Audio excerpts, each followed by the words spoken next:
Il y a une date que vous avez vue passer cette semaine, le 8 août, le 8 du 8. On appelle ça la porte du lion et depuis quelques jours, elle est partout, avec des promesses d'abondance, des heures précises à respecter, des choses à faire absolument entre telle et telle minute sous peine de rater le passage. Alors je vais commencer cette vidéo par quelque chose que vous n'entendrez pas ailleurs. Le 8 août, il ne se passe rien dans le ciel. Rien. Aucune planète ne change de signe ce jour-là. Aucun angle ne se ferme. Aucun astre ne s'arrête, ne repart, ne rencontre quoi que ce soit. J'ai fait tourner l'éphéméride sur toute la journée du 8 pour être certain avant de vous le dire, et le ciel du samedi 8 août est un ciel parfaitement ordinaire. Je sais que ce n'est pas ce que vous vouliez entendre. Restez avec moi, parce que la suite est beaucoup plus intéressante que le portail. Avant d'aller au ciel, on va commencer par vous. Parce qu'il y a quelque chose dans l'air depuis une dizaine de jours, et je le lis dans presque tous les messages qu'on m'envoie en ce moment. Un été qui ne repose pas. Vous avez peut-être posé des jours, vous êtes peut-être parti, et pourtant vous rentrez le soir avec la même tête que fin juin. Le corps est en vacances, la tête est restée au travail, ou dans une conversation qui n'est pas finie. Ça se voit dans des choses minuscules. Vous relisez 3 fois le même message avant de l'envoyer. Vous ouvrez une discussion, vous commencez à écrire, vous effacez, vous refermez. Vous avez des débats entiers dans votre tête avec quelqu'un qui n'est pas dans la pièce, et vous gagnez à chaque fois, et ça ne change rien. Certains d'entre vous ont eu une vraie discussion en juillet. Une de celles où l'on prépare ses phrases à l'avance, où l'on a raison, et où l'on se sent quand même vide en raccrochant. D'autres n'ont eu aucun conflit, juste une fatigue de mots. Trop de messages, trop de choses à gérer pour les autres, trop de fois où l'on vous a demandé votre avis sur un sujet dont vous n'aviez rien à faire. Et puis il y a ce détail que je trouve frappant. Beaucoup d'entre vous ont pensé à quelqu'un ces dernières semaines sans lui écrire. Vous savez exactement de qui je parle. Le nom vient d'apparaître dans votre tête pendant que je parle. Gardez tout ça de côté. Vers la fin de cette vidéo, vous allez comprendre pourquoi l'été s'est passé comme ça, et surtout ce qui change le 11 août au matin. D'abord, d'où vient cette date ? La porte du lion est censée correspondre à un phénomène qui existe vraiment et qui est magnifique. Chaque année, l'étoile la plus brillante de tout le ciel disparaît pendant environ 70 jours. Elle se lève et se couche en même temps que le soleil, noyée dans sa lumière, et personne ne la voit plus. Puis un matin, elle réapparaît. Juste avant l'aube, quelques minutes seulement, très bas sur l'horizon, un point blanc qui revient après 2 mois d'absence. Cette étoile s'appelle Sirius, et son retour s'appelle un lever héliaque. En Égypte, ce matin-là était le plus surveillé de l'année, parce qu'il tombait à peu près au moment où le fleuve commençait à monter. Une étoile revient, le fleuve gonfle, les terres seront fertiles. Ils ont bâti un calendrier entier là-dessus. Donc oui, il y a bien quelque chose de très ancien et de très beau derrière cette histoire. Sauf qu'un lever héliaque n'a pas de date universelle. Il dépend de l'endroit où vous vous tenez sur la Terre, parce qu'il dépend de la hauteur à laquelle l'étoile se lève par rapport au Soleil, et ça change avec la latitude. Il dépend aussi du siècle, parce que l'axe de la Terre bascule lentement et décale tout d'un jour environ tous les 70 ans. J'ai fait le calcul pour Paris, pour cette année. Sirius redevient visible à l'aube à la toute fin du mois d'août, aux alentours du 28, pas le 8. Autrement dit, le jour où on vous demande de célébrer le retour de Sirius, Sirius est encore complètement invisible au-dessus de la France. Il lui reste 3 semaines d'absence. Donc le 8 août est un chiffre, le 8e jour du 8e mois avec le soleil dans le lion. C'est de la numérologie, posée sur un souvenir égyptien déplacé de 3 semaines. Et maintenant je vais vous dire pourquoi je fais quand même une vidéo entière sur cette période. Parce qu'une chose peut être fausse astronomiquement et vraie autrement. Le 8 août, des centaines de milliers de personnes vont poser leur attention exactement au même endroit en même temps. Elles vont s'asseoir, écrire quelque chose, formuler une intention, se demander où elles en sont. Ça existe. C'est nous qui le produisons, pas le ciel, et ça ne le rend pas moins réel pour autant. Un rendez-vous collectif, même bâti sur une erreur de calcul, reste un rendez-vous collectif. Donc je ne vais pas vous dire d'ignorer le 8 août. Je vais vous dire qu'il est une porte d'entrée et que la maison est derrière. Parce que pendant que tout le monde regarde le 8, le ciel, lui, travaille les 6, les 11 et le 12. Et ces 3 jours-là, personne ne vous en parle. Commençons par celui qui arrive le plus vite. Jeudi 6 août, à 21h12 heure de Paris, 15h12 au Québec, heure de Paris également pour la Belgique et la Suisse, Vénus quitte la Vierge et entre en Balance. La Balance, c'est chez elle. C'est son domicile, l'un des 2 signes qu'elle gouverne. Une planète dans son domicile, en astrologie traditionnelle, c'est une planète qui a tous ses moyens, qui n'a plus à s'adapter au terrain de quelqu'un d'autre. Elle y restera 35 jours, jusqu'au 10 septembre. Ce que ça déplace concrètement, c'est votre lecture de ce qui vaut le coup. Pendant 5 semaines, vous allez voir plus nettement ce que vous donnez et ce que vous recevez. Pas de façon comptable, de façon évidente. Certains d'entre vous vont regarder une relation qui dure depuis des années et comprendre en une soirée qu'elle tient sur eux seuls. D'autres vont se rendre compte de l'inverse, que quelqu'un les porte depuis longtemps sans jamais l'avoir dit. Donc à partir de jeudi, faites attention à ce qui vous paraît soudain déséquilibré. C'est une lucidité qui était déjà là depuis longtemps et qui devient lisible d'un coup. Ensuite vient le 8, le fameux. Et voilà ce que je vous propose d'en faire, puisque le ciel ne fournit rien ce jour-là. Le samedi 8 août, ne cherchez pas le signe, ne guettez pas les coïncidences, ne comptez pas les chiffres sur les plaques d'immatriculation, ne forcez rien. Faites juste une chose, notez ce qui vous revient en tête ce jour-là sans que vous l'ayez appelé. Un prénom, une décision que vous repoussez, une phrase que quelqu'un vous a dite il y a des mois, une envie que vous aviez rangée. Notez et refermez le carnet. Vous n'avez rien à en faire tout de suite. On y revient à la fin de la vidéo. Et là, on arrive au vrai événement de ces 12 jours, celui que je voulais vous donner depuis le début. Mardi 11 août, à 11h du matin heure de Paris, 5h du matin au Québec, Mars quitte les Gémeaux et entre en Cancer.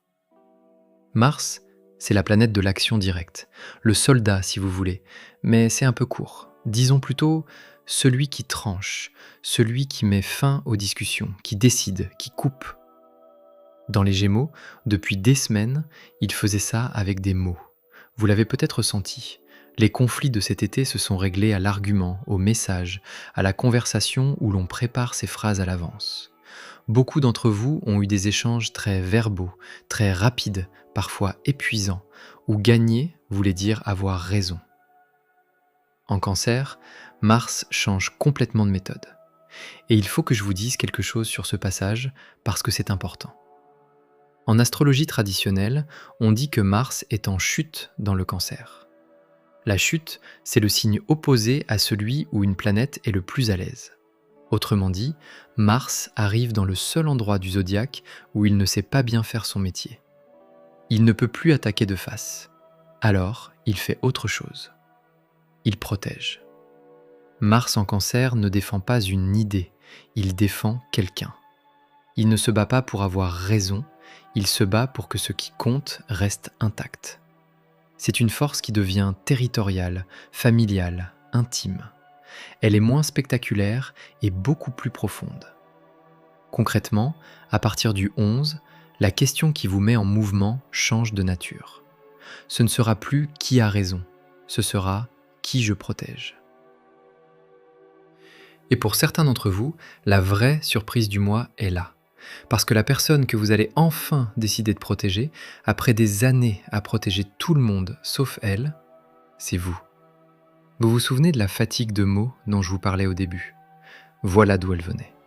Vous avez passé l'été à argumenter dans un signe d'air, et à partir du 11, vous n'aurez tout simplement plus envie de gagner les discussions. Vous voudrez juste que les gens que vous aimez aillent bien. Un mot sur ceux qui sont en première ligne, et écoutez, parce que ça ne marche pas comme d'habitude. Le passage de Mars concerne le tout début du cancer, les premiers degrés. Donc si vous êtes cancer né dans les tout premiers jours du signe, autour du 21, 22, 23 juin, c'est chez vous que ça se passe, et directement. Vous allez sentir une énergie revenir, une envie de défendre quelque chose que vous laissiez traîner depuis des mois. Les Capricornes du tout début de signe, autour du 21, 22, 23 décembre, sont en face. Mars vous arrive de l'autre côté du miroir, par la relation, par l'associé, par le conjoint. Quelqu'un va bouger avant vous, et votre travail sera de ne pas répondre du tac au tac. Les béliers et les balances des premiers degrés reçoivent l'angle dur, le carré. Chez vous, ça frotte entre la maison et le reste, entre ce que votre famille attend et ce que votre vie extérieure demande. Ce frottement n'est pas une punition, il indique juste où le compromis actuel ne tient plus. Et puis, il y a le degré de l'éclipse, le 20e du lion, qui touche les signes fixes. Les lions nés autour du 12 août, les verseaux autour du 8 février, les taureaux autour du 10 mai et les scorpions autour du 12 novembre. Si votre anniversaire tombe dans ces eaux-là, le 12 août travaille votre thème directement, et vous le saurez sans que j'aie besoin de vous le dire. Pour tous les autres, ce qui vaut aussi pour votre ascendant.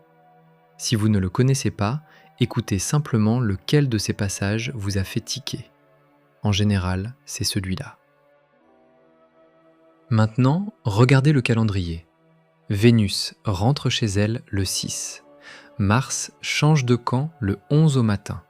Et le 12 au soir, la Lune vient éteindre le Soleil. 32 heures séparent le passage de Mars de l'éclipse. 32 heures. Donc ces 12 jours ne sont pas une collection d'événements séparés qu'on aurait empilés pour faire une vidéo. C'est une séquence. Le 6 rend visible ce qui est déséquilibré. Le 11 change ce qui vous fait bouger. Et le 12 retire la lumière pendant que ce déplacement est encore en train de se faire. Sur l'éclipse elle-même, je ne vais pas m'étendre aujourd'hui, parce qu'elle mérite sa propre vidéo et je vous la donne dans quelques jours. Vous y aurez votre heure exacte selon votre ville, ce qu'il faut pour la regarder sans vous abîmer les yeux et ce qui se passe cette nuit-là. Retenez seulement ceci pour l'instant. Le mercredi 12 août, une éclipse totale de soleil se forme au 20e degré du Lion. Et le Lion est le signe que le soleil gouverne. La Lune vient donc l'éteindre chez lui. Il y a un dernier détail que je veux vous donner parce qu'il tombe pile au moment de l'éclipse. Mercure se trouve alors exactement en face de Pluton, à 1 degré près. Et Pluton, lui, demande toujours la vérité. Ce qui a tendance à se produire sous cet angle, c'est qu'une phrase sort. Une phrase que vous gardiez ou qu'on vous gardait. Elle est rarement confortable et elle est presque toujours exacte. Je voudrais maintenant vous parler d'une chose très concrète, qui n'a rien d'astrologique et qui est la meilleure image que j'ai trouvée pour cette période. Une danseuse qui tourne sur elle-même devrait tomber. Le corps humain n'est pas équipé pour encaisser une rotation rapide et répétée. L'oreille interne décroche, la vision se brouille, le sol arrive. C'est mécanique. Sauf qu'elle ne tombe pas. Et la raison est presque décevante tellement elle est simple. Elles choisissent un point. Un seul. Une marque sur le mur du fond, une lampe, un visage dans la salle. Pendant toute la rotation, la tête reste tournée vers ce point le plus longtemps possible, puis pivote très vite pour le retrouver, avant même que le corps ait fini son tour. Le corps tourne, le regard revient toujours au même endroit. C'est la première chose qu'on apprend, avant la technique, avant la souplesse, avant tout le reste. Ce qui les tient debout, c'est d'avoir une chose qui ne bouge pas dans tout ce qui bouge. Et c'est exactement ce que je veux vous laisser pour ces 12 jours. Parce qu'il va se passer beaucoup de choses en peu de temps. Une date collective très chargée le 8, un basculement intérieur le 11, une extinction le 12. Beaucoup de gens vont vous dire de tout arrêter, de vous isoler, de couper, de faire le vide en attendant que ça passe. Je ne suis pas d'accord. Et je vais vous dire pourquoi. Se vider pendant qu'on vous retire déjà quelque chose, ça fait beaucoup de vide au même moment. Alors gardez votre point. Ça n'a pas besoin d'être une personne. Ça peut être un endroit où votre tête se calme, une chanson qui vous ramène à vous, une habitude minuscule que vous tenez depuis des années et dont personne ne connaît l'existence. Une heure de la journée qui vous appartient. Ce qui compte, c'est que ce soit déjà là et que ça n'ait pas besoin de vous pour exister. En Mésopotamie, on avait compris quelque chose de très proche et on en avait tiré une pratique qui donne un peu le vertige. Leurs astronomes savaient prévoir les éclipses. Pas parfaitement, mais assez pour annoncer les périodes à risque. Et dans leur lecture du ciel, une éclipse de soleil menaçait directement le roi, parce que le soleil était le roi. Alors voici ce qu'ils faisaient. Pour la durée du danger, le roi descendait du trône. On y installait quelqu'un d'autre, un homme ordinaire, à qui on donnait les habits, le titre, les repas royaux, tous les honneurs. Pendant ce temps, le vrai roi vivait à l'écart, sans nom, traité comme un citoyen quelconque. Puis, la période passée, il reprenait sa place. Ce qui m'intéresse là-dedans, c'est ce que ça révèle de leur intuition. Ils avaient compris qu'il y a des moments où l'on ne doit pas rester exposé sous le titre qu'on porte d'habitude, où il vaut mieux poser sa fonction un moment et voir ce qui reste de soi quand plus personne ne vous appelle par votre rôle. 3000 ans plus tard, vous pouvez faire la même chose sans quitter votre appartement. Le 12 au soir, pendant 1 heure, vous n'êtes le responsable de personne. Vous n'êtes pas le parent, pas le pilier, pas celui sur qui tout le monde compte, pas celui qui gère et qui répare. Vous posez le titre. Vous le reprendrez le lendemain, il ne va nulle part. Alors voilà ce que je vous propose pour ces 12 jours. 4 choses, et prenez un papier, pas votre téléphone. Un papier et un stylo, et rangez la feuille quelque part où vous la retrouverez. La première, aujourd'hui ou demain. Écrivez en une seule phrase ce que vous portez en ce moment sans que personne ne le voie. Une phrase, pas une page. Vous n'avez à la montrer à personne. La deuxième, jeudi 6, quand Vénus rentre chez elle. Repérez la première chose qui vous paraît déséquilibrée dans votre semaine. Ne la réglez pas, ne faites aucune scène. Nommez-la sur la même feuille. La troisième, samedi 8, à la date que tout le monde regarde. Notez ce qui vous revient sans prévenir, comme je vous le disais tout à l'heure. Un prénom, une envie, une décision, sans commentaire. La quatrième, mardi 11, quand Mars change de signe. Posez-vous une seule question et répondez honnêtement. Qui est-ce que je protège en ce moment et est-ce que je suis quelque part sur cette liste ? Et puis reprenez la feuille à la fin du mois. Relisez la phrase du 2 août. C'est là que vous verrez si quelque chose a bougé. Pas dans l'instant, jamais dans l'instant. Je voudrais finir sur la question que cette période pose vraiment. Le ciel ne prédit pas. Il ne récompense personne non plus et il ne vient chercher personne. Aucune date ne va vous transformer et surtout pas une date construite sur un chiffre. Mais il y a quelque chose de troublant dans cette histoire de Porte du Lion et j'y ai pensé longtemps avant de faire cette vidéo. Des milliers de gens vont se poser le 8 août pour se demander où ils en sont. Ils le feront pour une mauvaise raison, un calendrier décalé de 3 semaines et un chiffre qui se répète. Et pourtant, beaucoup d'entre eux verront quelque chose ce jour-là qu'ils n'avaient pas vu la veille. Ce n'est donc pas la porte qui compte, c'est le fait de s'arrêter devant. Et si vous voulez mon avis, c'est là toute l'astrologie. Elle ne vous apprend rien que vous ne sachiez déjà. Elle vous donne une raison de vous asseoir et de regarder, à un moment précis, avec d'autres gens qui font la même chose au même instant. Alors prenez le 8 août. Prenez-le même s'il est faux. Et le 11 au matin, quand Mars changera vraiment de camp au-dessus de vos têtes, souvenez-vous que celui-là, personne ne vous l'avait annoncé. Dites-moi en commentaire ce qui vous est revenu le 8, si quelque chose vous revient. Vos mots serviront à quelqu'un qui lira après vous. Et si cette vidéo vous a fait penser à une personne qui s'apprête à passer ces 12 jours toute seule, envoyez-lui le lien, elle comprendra pourquoi. On se retrouve très vite pour l'éclipse.